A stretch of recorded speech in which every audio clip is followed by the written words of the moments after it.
Magandang araw mga kasayko! I am Randy Deliosa, and to date, I am the only Filipino who is a psychiatrist, clinical psychologist, and master psychotherapist all rolled into one. So for this video, let's talk about something that's been bugging me, and perhaps you too. What else could it be except politics? And the first question I'd like to ask you is, do you really think that politics is dirty? Well, as a psychologist and psychiatrist, I'll definitely say that politics is dirty only because of the dirty politicians who we elect. And from my psychological and psychiatric standpoint, when I say dirty politician, I'm really referring to politicians with personality disorders that commit dirty deeds.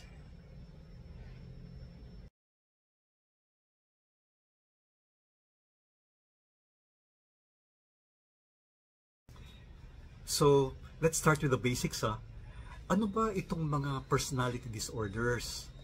Ang personality disorder ay mga tipo ng pag-uugali na hindi na normal dahil sobrang extreme o sobrang toxic. Ngayon, sa konteksto ng public o government office, tatlo ang tinutukoy kong personality disorders.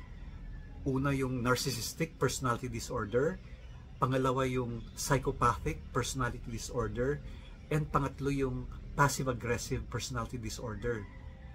And itong tatlong personality disorders ay nakikita sa iba't ibang hanay ng gobyerno tulad sa barangay level, sa Congress, sa Senate, and even sa Malacanang.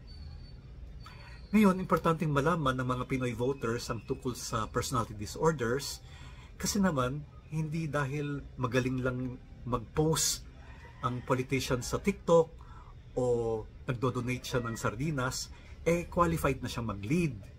Di ba? So, importante na pag nag-analyze tayo kung sinong iboboto, ay we need to spot the red warning flags early on. Okay, so let's make this easy and practical. Paano mo ba mai-spot ang mga politicians na may personality disorders? So, what we'll do now is we will describe each personality disorder in detail.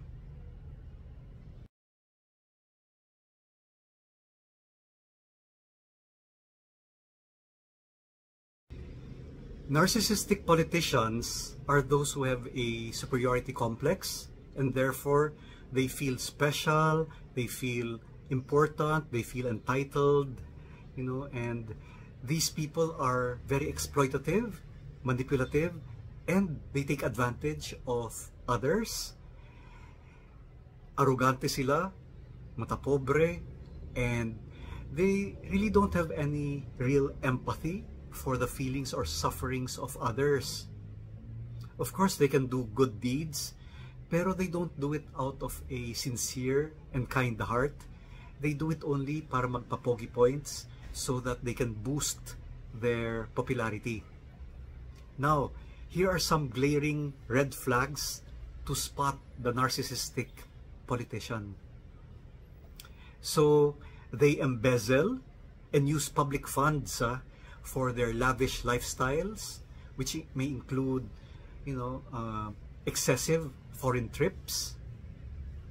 They also brag about fake achievements, fake education, para lang ma-admire sila.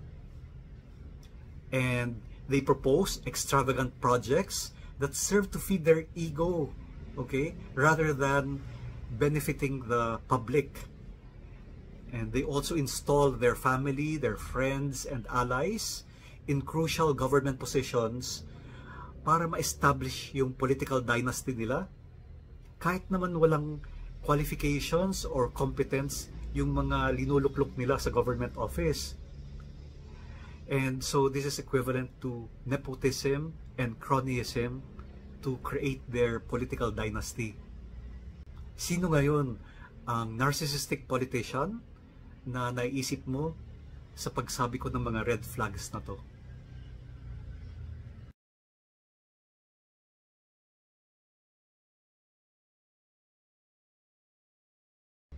Ang psychopathic politician naman ay mga crooks, mga hoodlum engaged in organized crimes using government platforms. Para silang mga mafia godfathers na yung mga henchmen nila, mga goons, ay yung mga kaalyado nilang mga congressmen or senators, di ba? And ang trip nila ay mag-break ng law, even to the extent of violating human rights. In fact, may pagkabastos nga sila kasi they disrespect social and cultural norms. Mapanglinlang sila, irritable, war freak, madaling magalit. Padalos-dalos sila sa paggawa ng mga desisyon and irresponsible rin sa pagtupad sa kanilang job descriptions. And worse is that they lack remorse and guilt sa mga pinagagawa nilang kabalastugan. Okay? However, psychopaths are generally very charming and popular individuals. So, despite their bad boy image, ay hinahalal pa rin sila ng mga tao. Ito ngayon ang mga red flags, mga kabalastugan na pinagagawa ng mga psychopathic politicians. Nandun yung confidential funds, ghost projects, SAL-N misdeclaration, or even non-submission. How about extrajudicial killings, illegal pogos, connivance with drug lords, even assassination, intimidation, and harassment of opponents and critics? They exercise law enforcement and justice which is selective. Hindi sa lahat, kundi selective to benefit themselves. And they engage also in illegal logging and mining, smuggling, even plunder. Okay? And they have political dynasties with private armies. And they engage in healthcare, financial scams. And they are involved also in pork barrel scams. They practice vote buying during elections, and they encourage police and military corruption. And of course, they also hire online troll farms. Sino ngayon ang psychopathic politician na pumapasok sa mind mo kapag ine-enumerate ko itong mga red flags na to?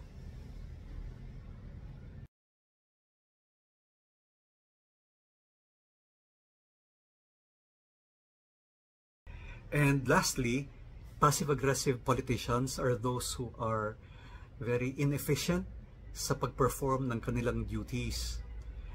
Mabagal sila sa pagtupad ng kanilang tungkulin, and then kung pinuna sila, sila pa yung magagalit. Diba? And then they create diversionary tactics or distractions, or gagawa sila ng mga excuses or magbe-blame ng ibang tao para lang takpan ng kanilang inefficiencies. Nako, and napakagaling nilang mag-rant, no? Pero parang kulang sa productivity, kulang sa output, to the point na parang wala silang silbi. Now, what are the red flags of these passive-aggressive politicians? Okay, unang-una, yung pagkakaroon ng red tape na hindi nila inaayos. Red tape nga yung brand nila, dahil red tape equals inefficiency, and inefficient naman talaga sila. Okay? And then there is yung kabagalan sa pag-implement ng mga projects o ng pagpasa ng bills o yung pag-handle ng corruption cases. So in other words, they are slow and inefficient and magaling lang mag-rant. Now, who is this politician who comes to your mind when I describe such a person?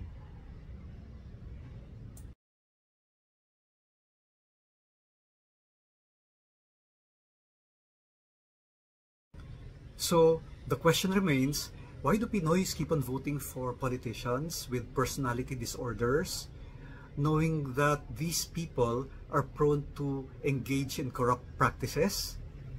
Well, let's put it this way. Whoever you vote for is really a reflection of your psyche. Okay? If you are attracted to vote for a politician with a personality disorder, you might have a personality disorder yourself. Diba? Kasi like attracts like eh. Hindi ba? May saying na birds of the same feather flock together. So this implies that you might also have the same bad feathers or toxic traits of the politician that you're voting for. Diba? So you see, voting for a political candidate is like taking a Rorschach ink blot test.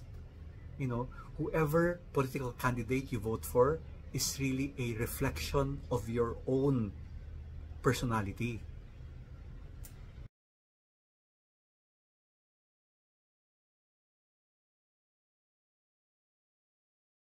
So, to end, as a Pinoy psychiatrist and clinical psychologist who loves the Philippines dearly, ano ang mapapayo ko sa inyo?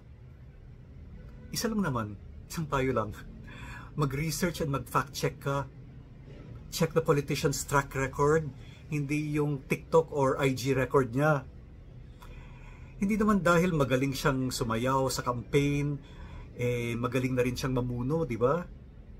And kung sa pag-fact check mo, madiscover mong meron siyang bahid ng corruption o narcissism o paglilinlang, pagnanakaw o incompetent sa political track record niya, i-cancel mo na siya, di ba?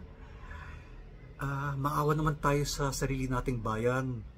Paulit-ulit na lang tayong humahalal ng mga trapong may personality disorders na ginagansyo at inaeng-eng lang tayo. Diba? Sa pagboto natin sa kanila ay pinapayaman lang natin sila habang tayo naman yung dinudukutan. So this time, let's vote for honest, hardworking, intelligent, reliable, compassionate, and wise leaders who have a true heart for the poor and who will really fight for the betterment of the Philippines. Till next time, have a good day mga kasayko, and take care of your mental health.